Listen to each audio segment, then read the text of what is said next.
Hello everyone, দেখো last ভিডিওতে আমরা চোখের গঠন সম্পর্কে জেনেছি, মানব চক্ষু সম্বন্ধে, কীভাবে সেখানে প্রতিফলন তৈরি হয়, যাবতীয় কিছু। ঠিক আছে, তো এইবারে দেখবো যে ওই মানব চক্ষুর প্রতিফলন, মানব চক্ষুর মধ্যে যে এই প্রতিবিম্ব তৈরি হচ্ছে, এই মেকানিজমটাকে কাজে লাগিয়ে কী করে মানুষ ক্যামেরা আবিষ্কার করলো। ঠিক আছে, তো ক্যামেরা একটা সরল ক্যামেরা, এখানে দেখতে পাচ্ছ লেখা আছে সরল ক্যামেরা।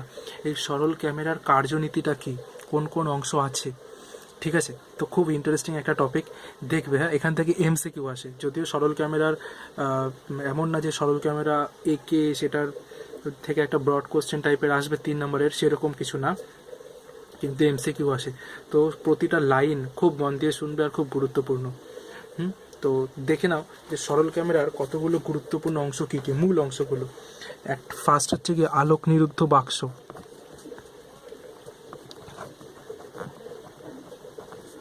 আলোক নিরুদ্ধ বাক্স, দেখো ফটোগ্রাফি টোটালটাই বেসড অন দ্য, তোমার কি বলবো যে লাইটিং। ঠিক আছে, তুমি লাইটিংটা কীভাবে করছো তার উপর ডিপেন্ড করবে তোমার ফটো কীরকমভাবে ক্যাপচার হবে। তো আলোক নিরুদ্ধ বাক্সটা তোমায় খুবই গুরুত্বপূর্ণ, এটা দেখবে। আমি এটা এই প্রতিটা টপিক আগে আমি লিখিয়ে দিচ্ছি, সেই টপিকের উপর ডিসকাশনটা আমরা পরে করবো। ঠিক আছে, তো ফার্স্ট আছে আলোক নিরুদ্ধ বাক্স, দেন অভিলক্ষ। অভিলক্ষ মানে অভিলক্ষ লেন্স।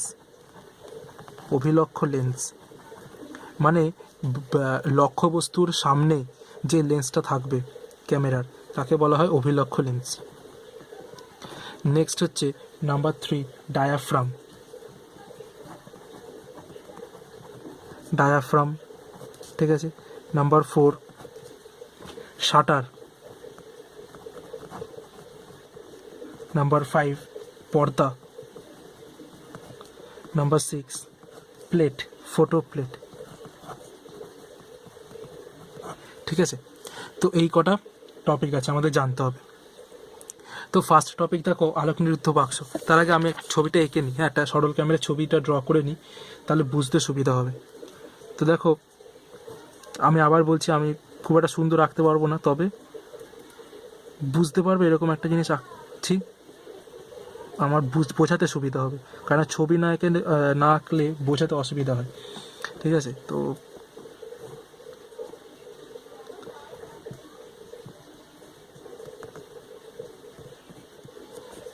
এটা গেল তোমার শাটার। এরপর আসবে তোমার ডায়াফ্রাম। এটা না আমরা সাইড ভিউ দেখছি। ডায়াফ্রামটা কীরকম দেখতে হয় আমি একবার পারলে তোমাদের স্ক্রিনে একটা ছবি দেখিয়ে দেবো। ঠিক আছে, ডায়াফ্রাম কীরকম দেখতে হয়। এটা সাইড দিয়ে, এটা সাইড ভিউ দেখছো তোমরা। এবারে তোমার শুরু হয়ে যাবে বাক্সটা। ঠিক আছে,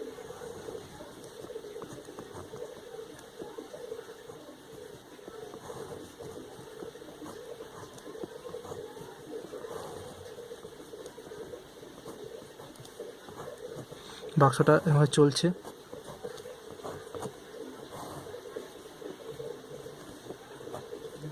তো এরকমভাবে যেতে যেতে এখানে বাক্সটা কমপ্লিট হয়ে যাবে। আর এখানে এরকমভাবে থাকলে ধরো এখানে ক্যামেরার রোলটা থাকবে। ঠিক আছে, ক্যামেরার রোলটা এখানে থাকবে। তো দেখছো এটা হচ্ছে তোমার, তো আমি প্রতিটা অংশের নাম তোমাদের বলে দিই। এটা হচ্ছে তোমার চামড়ার বাক্স, আলোক নিরুদ্ধ চামড়ার বাক্সটা। ঠিক আছে, এই টোটালটা হচ্ছে একটা সরল ক্যামেরা। এখানে থাকে তোমার ফটো প্লেট, ওই যে নেগেটিভ দেখেছো তো, ছোটো, মানে কেউ যদি একটু অনেক দিনের পুরনো কোনো ছবি দেখো, দেখবে নেগেটিভ বলে একটা কনসেপ্ট থাকে। সেই নেগেটিভ হচ্ছে কি এখানে থাকে। এটা আসলে ফটো প্লেট, আসলে ওই নেগেটিভ প্লেটটা, এই যে ব্রাউনিশ দেখতে যে কালারটা হয় বা ডার্ক কালো যেটা হয় দেখতে, ঠিক আছে, সেটাকে বলা হচ্ছে ফটো প্লেট। এটা হচ্ছে তোমার লেন্স যথারীতি। এইটা হচ্ছে কি তোমার শাটার। ঠিক আছে, শাটার, এই যে এটা হচ্ছে ডায়াফ্রাম। এইটা আর এইটা, এই দুটো মিলিয়ে হচ্ছে তোমার, এই দুটো মিলিয়ে ডায়াফ্রাম। তো যথারীতি হয়ে গেল, সব কিছু বলা হয়ে গেছে। এবার ধরো এখানে একটা বস্তুকে রাখা হয়েছে এই অক্ষ বরাবর। এখানে ধরো একটা বস্তু রয়েছে, সেই বস্তুর একটা আলোকরশ্মি প্রধান অক্ষের সমান্তরাল হবে, হয়ে এইভাবে যাবে, আর একটা আলোক কেন্দ্র দিয়ে যাবে। আলোক কেন্দ্র দিয়ে গেলে কী হবে, এখানে তৈরি করবে, এইভাবে যাবে। তো এটা ফটো প্লেটটা একটু বড় হবে অনেকটা, আর এই আলোটা এখানে এসে মিট করবে, ঠিক আছে, এখান থেকে আলোটা এরমভাবে এসে এখানে মিট করবে, এটা ক্যান্সেল আউট করে দাও, ঠিক আছে, এটা ভুল রশ্মি। তো এইভাবে আসবে আলোটা, এসে কী হবে এখানে এখানে তোমার এই পি কিউ একটা উল্টো পি কিউ স্মল, ধরো এটা আছে ক্যাপিটাল পি ক্যাপিটাল কিউ, তাহলে এটা হচ্ছে স্মল পি স্মল কিউ তৈরি করবে, ঠিক আছে। তাহলে এই বস্তুটা ঠিক উল্টো একটা বস্তু এখানে তৈরি করছে, ঠিক আছে। সদ আর হচ্ছে অবশীর্ষ প্রতিবিম্ব তুমি এখানে দেখতে পাবে। এবার কি যে কোথায় বস্তুটা তৈরি হবে তার উপর সেটা আমরা জানবো মেকানিজমটা, কিন্তু আগে দেখে নিই প্রতিটা পার্ট এখানে কী কী আছে। তো ফার্স্টেই দেখো আমাদের বলেছিলাম আলোক নিরুদ্ধ বাক্সটা, আলোক নিরুদ্ধ বাক্স কোনটা, এইটা, ঠিক আছে। একটা ভাঁজ করা চামড়ার বা শক্ত কালো একটা কাগজের বাক্স, এটাতে কি হয়, এটাতে দৈর্ঘ্য মতো এটা তুমি যদি তোমার প্রয়োজন মতো এটাকে এরকম বাড়াতে বা কমাতে পারো, ঠিক আছে, দৈর্ঘ্যটা, মানে ঠিক আছে, তাতে কি হবে তাহলে ফোকাসিংয়ের সুবিধা হবে। ফোকাসিংটা কি আমি বলছি এই লেন্স পড়ানোর সময় বলছি। তো মোদ্দা কথা কি যে এই আলোক নিরুদ্ধ বাক্সটা ভাঁজ করা থাকে, এই ভাঁজটা এটাকে তুমি বাড়াতেও পারো কমাতেও পারো, ঠিক আছে। আর এর ভেতর অংশটা কালো রং করা থাকে, চামড়ার অংশের ভেতরের অংশ, আলোক নিরুদ্ধ বাক্সের ভেতরের অংশ কী রং করা থাকে, কালো। কেন কালো রং করা থাকে, কারণ কালো রং এক্সট্রা যে লাইটটা ঢুকবে সেটাকে শুষে নেবে, কালো রং আলো শুষে নেয়, তার জন্য কালো রং করা থাকে। আর তাছাড়াও বাক্সের দেওয়ালে যাতে আলো যদি এসে পড়ে ওই দেওয়াল থেকে যেন প্রতিফলিত না হয় আলোটা, তার জন্য কালো রং করা থাকে, ঠিক আছে। নেক্সট আছে আমাদের অভিলক্ষ লেন্স। অভিলক্ষ লেন্স কোনটা, যেটা বস্তুর সামনে থাকে, দেখো এখানে বস্তু আছে তার সামনে যে লেন্সটা আছে সেটা বলে অভিলক্ষ লেন্স। তাহলে এই যে লেন্সটা আমি লিখেছি এই লেন্সটার নাম কি, অভিলক্ষ লেন্স। অভিলক্ষ লেন্স, লক্ষ্য বস্তুর সামনে যে লেন্স থাকে তাকে অভিলক্ষ লেন্স বলে। কি হ্যাঁ, বাক্সের সামনে, আর এইটা একটা উপযুক্ত দৈর্ঘ্যে ফোকাস দৈর্ঘ্যে একটা উপযুক্ত দৈর্ঘ্যে উত্তল লেন্স থাকে, এইটা হচ্ছে অভিলক্ষ লেন্স। তাহলে তোমাদের কোশ্চেন আসে যে অভিলক্ষ লেন্স কী ধরনের লেন্স, তখন তোমাদের অ্যান্সার কী হবে, অভিলক্ষ লেন্স উত্তল লেন্স, উত্তল লেন্স, ঠিক আছে। লিখে নেবে, হ্যাঁ এগুলো সব লিখে নেবে, এমসিকিউ মানে ওয়ান লাইনার করে লিখে নেবে। দেখো তারপরে আছে তোমার ডায়াফ্রাম, আমি শাটারটা পরে বলছি।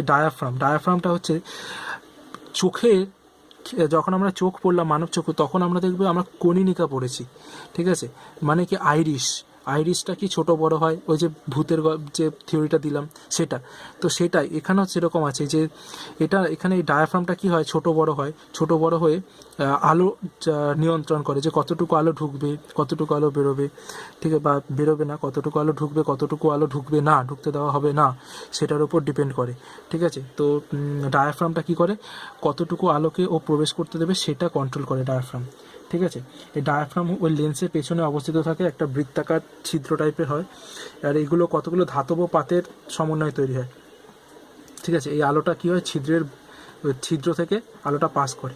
এবার ছিদ্রটার ব্যাস যত বেশি হবে আলো তত বেশি পাস করবে, ব্যাস যত কম হবে আলো তত কম আলো পাস করবে, তাই তো। এবার কি যে এখানে দেখো যে লেন্সের একটা জিনিস মনে রাখবে যে যদি ছিদ্রের ব্যাস কম হয় আর লেন্সের কার্যকর উন্মেষ কম হয় তাহলে কম আলো প্রবেশ করলে প্রতিবিম্ব স্পষ্ট হয়, ঠিক আছে। তাহলে কী বললাম, ছিদ্রের ব্যাস কম আর যদি লেন্সের উন্মেষ কম হয় তাহলে কম আলো প্রবেশ করলে প্রতিবিম্ব স্পষ্ট হয়, ঠিক আছে। এই কটা পয়েন্ট লিখে নেবে, হ্যাঁ। নেক্সট আসছে তোমার শাটারটা কি, শাটার স্পিড বলে না, শাটার স্পিড কন্ট্রোল, দেখবে খুব ভালো ক্যামেরাতে শাটার স্পিড কন্ট্রোল থাকে, মানে কি খুব ফ্র্যাকশন অফ সেকেন্ডের জন্য ওরা এই শাটারটা তুলবে, মানে কি শাটারটা কি বলো তো, এই যে আলোগুলো আসছে না, আলোগুলো এসে না আসলে এখানে এত অবধি এসে থেকে যাবে যদি না শাটার ওঠে, এই শাটারটা আসলে একটা বাধা, এটা যখনই উঠে যাবে এই আলোগুলো এসে এখানে প্রতিবিম্ব তৈরি করবে, যতক্ষণ শাটার এখানে অফ থাকবে বা এরকমভাবে এই অবস্থানে বজায় থাকবে ততক্ষণ আলো এখান থেকে এসে এত অবধি আসবে, এই বাকি পথ আসতে পারবে না। শাটারটা উঠে যাবে, উঠে এই আলোগুলোকে আসতে দেবে, আবার কিছুক্ষণ বাদে শাটারটা আবার নিজের অবস্থানে ফিরে আসবে, আর বেশি আলো আসতে দেবে না। এই শাটার স্পিড কন্ট্রোল করে আমরা কি করি, আলোকে কতক্ষণ আসতে দেওয়া হবে সেটা নিয়ন্ত্রণ করা যায়, ঠিক আছে। তো শাটারের সাহায্যে ক্যামেরা কতটা সময় ধরে আলো প্রবেশ করবে, অর্থাৎ কি আলোর সম্পাতকাল, এই টার্মটা মনে থাকে যেন, আলোক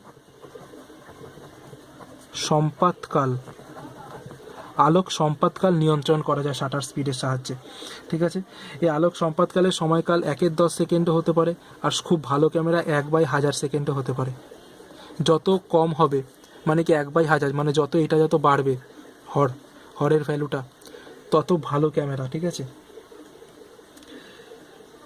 নেক্সট আসছে কি আমাদের, শাটার হয়ে গেল, ডায়াফ্রাম হয়ে গেছে, শাটার হয়েছে পর্দা। পর্দা আর ফটো প্লেট একসাথে দেখো, ঠিক আছে। ক্যামেরার পেছনের জায়গায় যে ছবিটা তৈরি হচ্ছে এইটা হচ্ছে তোমার পর্দা, এখানে অবস্থিত কী হয় ফটো প্লেটটা। ফটো প্লেট কিসের তৈরি হয়, ফটো প্লেটটা কিসের তৈরি, এটা আমাকে একটু লিখে নিতে হবে, হ্যাঁ, মানে ভালো মতো লিখে নেবে খাতার মধ্যে। ফটো প্লেট তৈরি হয় আলোক সংবেদী sorry silver bromide, silver bromide, ঠিক আছে। আলোক সংবেদী সিলভার ব্রোমাইড মানে কি, মানে দেখো ওই ফটো প্লেটটা এই সিলভার ব্রোমাইড দ্বারা তৈরি হচ্ছে, এবার সেটা আলোক সংবেদী কথার অর্থ হচ্ছে আলোর সংস্পর্শে আসলেই এই সিলভার ব্রোমাইড নিজের কালার চেঞ্জ করে নেবে। এর ফলে কি হবে, এর ফলে হচ্ছে গিয়ে আমরা বুঝতে পারবো যে যে বস্তুটা আসলে এখানে রাখা ছিল তার কোন কোন জ্যামিতিক গঠন থেকে আলোগুলো এসে পড়েছে ফটো প্লেটে, আর সেই জ্যামিতিক গঠনেই শুধু আলোগুলো এসে পড়বে, আর সিলভার ব্রোমাইড তার কালার চেঞ্জ করবে। তাতে কি হবে, ধরো এরকম একটা সিলভার ব্রোমাইডের প্রলেপ দেওয়া প্লেটটা আছে, এবার আমি একটা বলকে রেখেছি এখানে, তাহলে বলের যে ছায়াটা পড়বে, মানে বলের থেকে যে আলোগুলো এই আলোগুলো এসেছে এখান থেকে এরকমভাবে যে প্রতিসরণটা ঘটবে, ঠিক আছে, একটা যে প্রতিবিম্ব তৈরি হবে, সেই প্রতিবিম্বটা এতটুকু অঞ্চল জুড়ে থাকবে ধরো বলের, তাই তো, তাহলে বাকি অঞ্চলটুকু কি হবে, কোনো আলো এসে পড়বে না, তাহলে কি বাকি অঞ্চলে সিলভার ব্রোমাইডের কালার চেঞ্জ হবে না, শুধু এতটুকু অঞ্চলে সিলভার ব্রোমাইডের কালার চেঞ্জ হবে।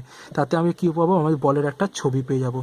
এটাকে প্রসেস করে আমরা, এটা আসলে নেগেটিভ, এটাকে প্রসেস করে আমরা ছবি পেয়ে যাব, ঠিক আছে। তো এইভাবে টোটাল জিনিসটা ঘটে, খুবই সিম্পল একটা ক্যামেরার এরকমভাবে হয়। এবার দেখো তোমাদের এটা জানতে হবে যে ক্যামেরা কীভাবে কাজ করে বা কীভাবে এই জিনিসটা হয় বা ফোকাসিং জিনিসটা কী। তো সরল ক্যামেরা দিয়ে যখন কোনো বস্তু তোলা হয় তখন একটা জিনিস মাথায় রাখতে হয় যে এই যে উত্তল লেন্সটা আছে, এই উত্তল লেন্সের সামনে দ্বিগুণ ফোকাসের দূরত্বের চেয়ে বেশি দূরত্বে একটা বস্তুকে রাখা হয়, দ্বিগুণ ফোকাসের চেয়ে বেশি দূরত্ব। আমি অনেক কাছে রেখেছি বলে এরকমভাবে ছবিটা তৈরি হয়েছে। এটা দ্বিগুণ ফোকাসের চেয়ে বেশি দূরত্বে যদি রাখো তখন এই বস্তুর প্রতিবিম্বটা কী হবে, এখানে ফোকাস আর দ্বিগুণ ফোকাসের মাঝে তৈরি হবে, অবশিষ্ট হবে আর সাইজে ছোট হবে। এখানে কিন্তু সাইজে বড় হয়েছে কেন, কারণ আমি দেখো দ্বিগুণ ফোকাসের চেয়ে বেশি দূরত্বে রাখতে পারিনি। দ্বিগুণ ফোকাসের চেয়ে যদি বেশি দূরত্বে রাখো, যে কোনো তোমাদের টেক্সট বই দেখে নেবে, দেখবে তাহলে প্রতিবিম্ব কোথায় তৈরি হয়, আমরা যেটা জানি আর কি প্রতিবিম্ব গঠনের থিওরি থেকে, যে ফোকাস আর দ্বিগুণ ফোকাসের মাঝে তৈরি হবে, খর্বকায় তৈরি হবে আর অবশিষ্ট তৈরি হবে। তো সেই ছবিটা লেন্সের এই ধর্মটাকে কাজে লাগিয়ে ক্যামেরায় ছবি তোলা হচ্ছে, ঠিক আছে। নেক্সট জানো যে এই ক্যামেরায় যে অভিলক্ষ লেন্সটা আছে এটাকে এগোনো পেছনো ব্যবস্থা থাকে কেন, থাকে এই কারণে যে তুমি অভিলক্ষকে এগিয়ে পিছিয়ে প্রতিবিম্ব দূরত্বকে পরিবর্তন করতে পারবে।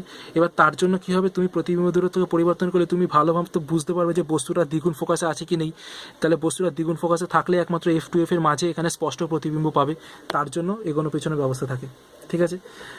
এবার একটা ক্যামেরা ফোকাসিং বলতে কী বোঝা যায়, এটা খুব গুরুত্বপূর্ণ। হ্যাঁ, ক্যামেরা ফোকাস করা বলতে কী বোঝা বা ফোকাসিং কী, এই জিনিসটা মনে রাখবে যে ফোকাসিং হলো ক্যামেরার লেন্সের সাহায্যে ফিল্মের ওপর প্রতিবিম্ব গঠন করার পদ্ধতিটাকে বলে ফোকাসিং, ঠিক আছে।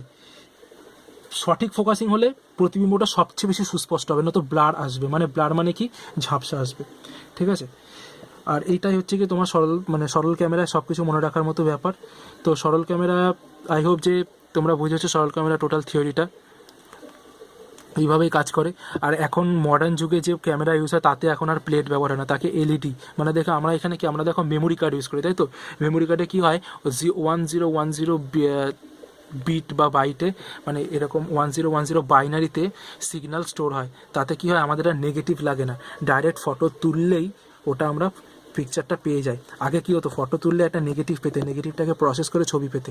এখন দেখো ক্যামেরায় তুমি ফটো তুললে সঙ্গে সঙ্গে তুমি ফটোটা দেখতে পাচ্ছ কী তুললে, তাই না। তো এটা হচ্ছে কি এলইডি, আমরা এলইডি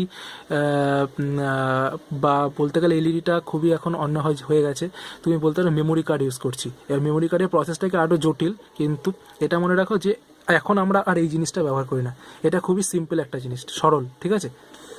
তো এটা ছিল সরল ক্যামেরা। এমসিকিউ আসে, আরে খুব মন দিয়ে এমসিকিউগুলো নিশ্চয়ই লিখে নিয়েছো আমি আশা করছি। তো ঠিক আছে, চলো টাটা।